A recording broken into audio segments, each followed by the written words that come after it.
bong bóng lấy dương một bay đấy kia rồi mắt đây bong bóng bà chạy nhanh nha. My God,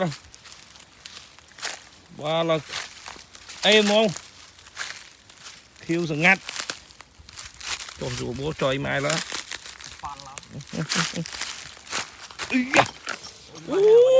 Đó rồi bố bố đi vào mặt đây ạ. My God, cho này vào cái đấng đi cái lốp bác tích đó này bừa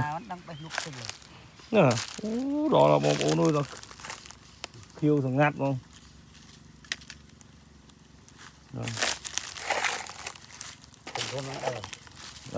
Không thôn nó bay tam côn bây giờ. Chốt máu. Đó đây, đó. Rồi. Và đây bom bom này vào mặt đây dương này.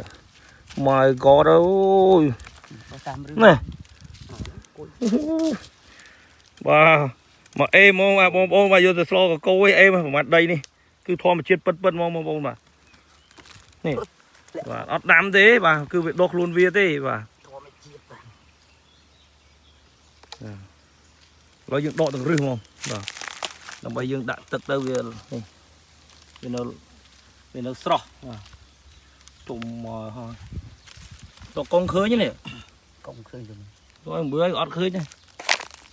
Chứ không đại mà. Mặt đây vào. Êm không? Nó bọc xuống luôn đấy. Chẳng thấy cái chỗ đó này. Về nhá.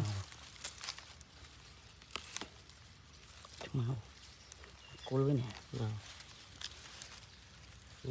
Đó là bà bom bồn bà nó cứ êm không? Không